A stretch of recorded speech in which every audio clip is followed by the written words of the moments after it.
guys, and welcome back to my channel. We are here to make another food from around the world. This week, it's Japan.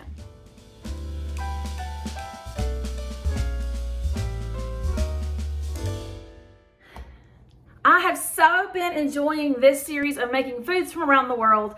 I'm down to my last two. After today, I only have one left. So this has been so fun and educational. I've learned a lot. I've made some great dishes. I've made some mistakes. I've learned from it. But this has been so fun. And from what you guys are telling me, a lot of you have enjoyed this series as well. So let's get into today's dish. We're going to be making something that I haven't eaten when I've eaten Japanese food. I haven't eaten this. And I've never cooked this either. So we're gonna be making Japanese gyoza. Some of you suggested that, which is just a Japanese take on a Chinese pot sticker. So it's gonna be another one of those yummy appetizer dishes. So I'm gonna be having the recipe because I have half the amount of wrappers that I need. So I'm just gonna half the recipe. But I will be linking the recipe that I'm following down below so that you can make this recipe as well. And if you haven't checked out the other amazing recipes that I've made from other countries around the world, check that out too. It will be down in the description box below. So here are the items that I'm gonna be using today for these gyoza. We're gonna be needing ground pork. The recipe that I'm sharing or following said to use turkey. You can use turkey, but I wanted to use ground pork. The recipe calls for 1 pound, but again, I'm halving this recipe, so I'm gonna use half a pound of ground pork. You're gonna need some cabbage. I went the easy route and got the already shredded angel hair. You're gonna need some green onions, garlic, soy sauce, sesame oil, some wrappers. Now, you can get pot sticker wrappers. I didn't see any in my store, so I'm going to use these wonton wrappers that I use for the crab rangoons. So I'm just going to go ahead and use these. Of course, just some salt and pepper and some oil. Okay, I'm going to be needing 1 cup of shredded cabbage. I went with the route of going ahead and buying the angel hair cabbage, but I've got 1 cup there. And now I need a ½ cup of chopped green onions. So I'm going to go ahead and just get my green onion chopped.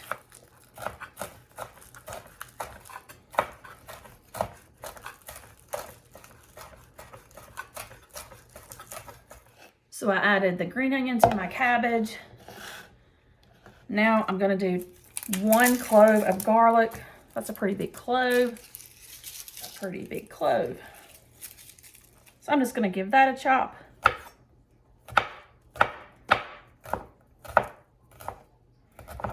Okay, I have my ½ pound of ground beef here. I'm gonna add in my cabbage, onions, and garlic. So now for the seasonings, I need 1½ teaspoons of soy sauce. Oops. 1/2. I got a little messy there. All right. 1½ teaspoons of sesame oil. There's 1. Half. And then we're gonna do a ½ teaspoon of salt and a ½ teaspoon of black pepper. We're gonna give that a stir to combine. I may have to get my hands in there.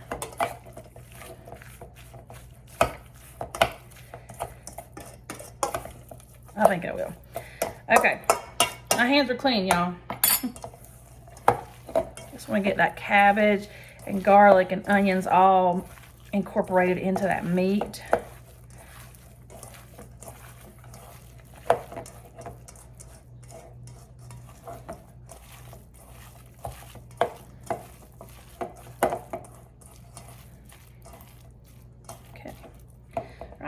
I'm gonna wash up and set this to the side. The recipe calls for wonton wrappers. I'm gonna use what I have left in this pack, which is about half of what I need. That's why I half the recipe. But for these pot stickers, it suggests that we want a circle rather than a square. So what the recipe recommended was taking a glass and cutting a circle out of the wonton wrapper, but that didn't work so well. Let's see.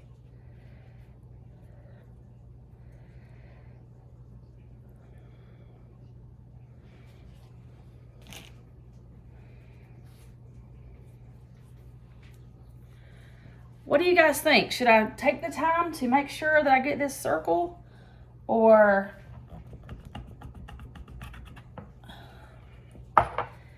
just make them square? I don't know. I'll make a few circles and then I might just do some that are square. I don't know. And then I feel like I'm wasting this. I can make little wonton strips. I think I'm just going to make these.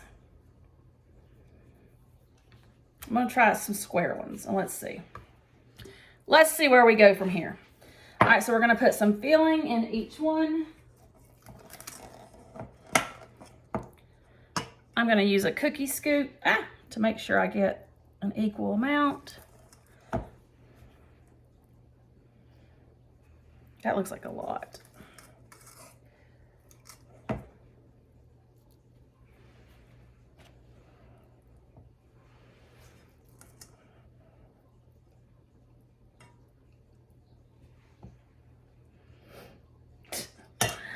This is not easy.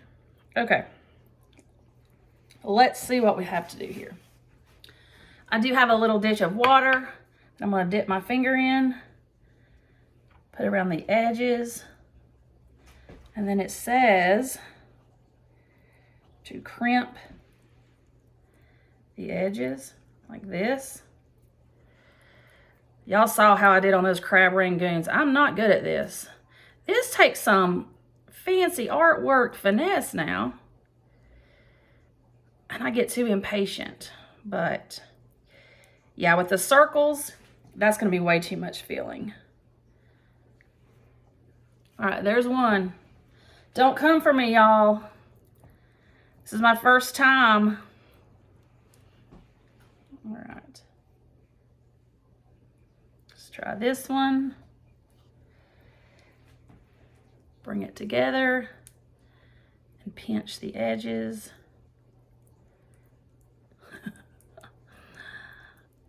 That's still a lot of filling. Okay.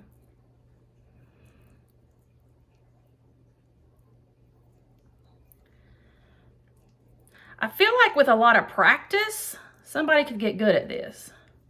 But yeah, this is my first time. All right, there's the second one. All right, I wonder if it's easier if I just did these squares. Y'all are probably laughing at me. It's okay. I'm laughing at me too.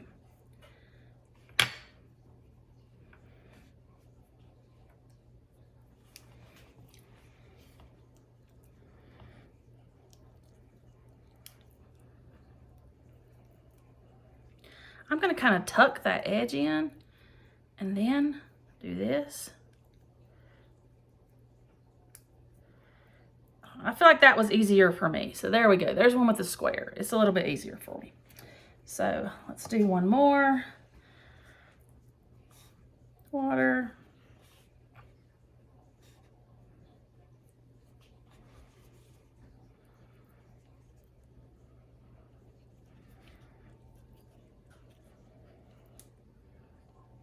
Pinch the seams, the edges.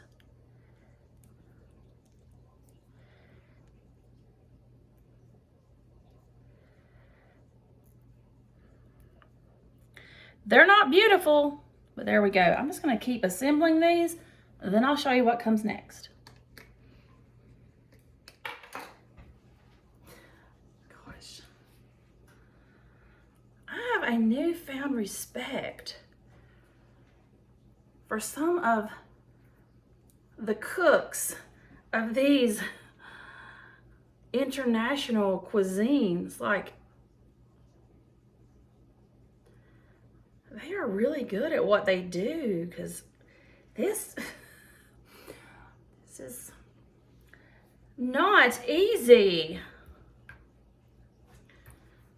The ugliest gyoza you've ever seen, probably. It's fine. We're learning, right? Okay.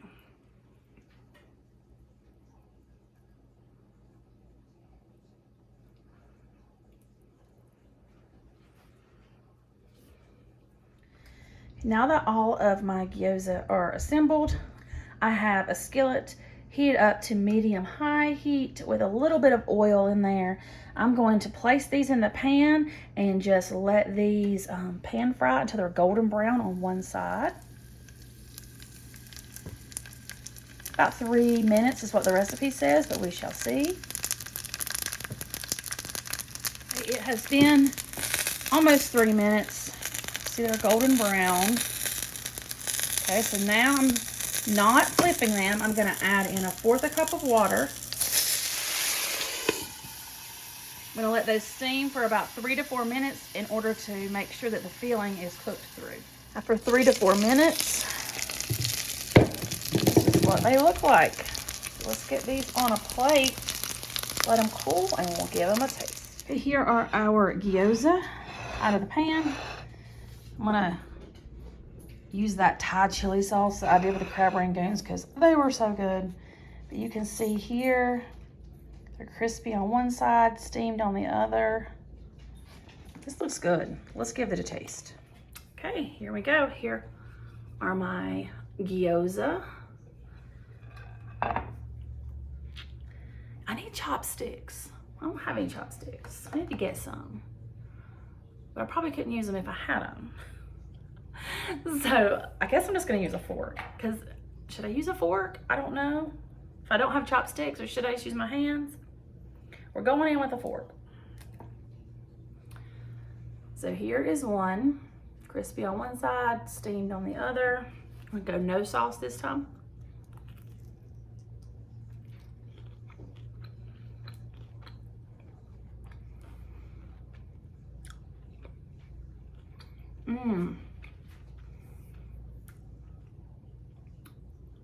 That is good.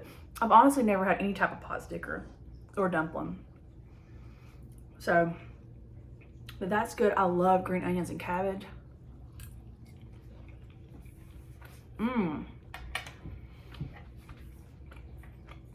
Oh, that bite was even better.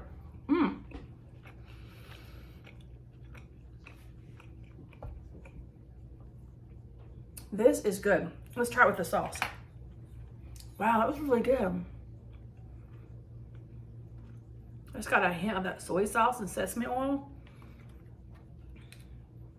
All right, I'm gonna try this one. Dip it in that Thai chili sauce.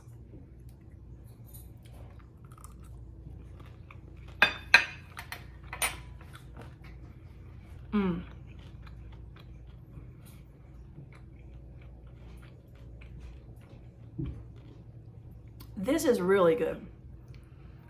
It was really easy and it didn't take me long at all. So,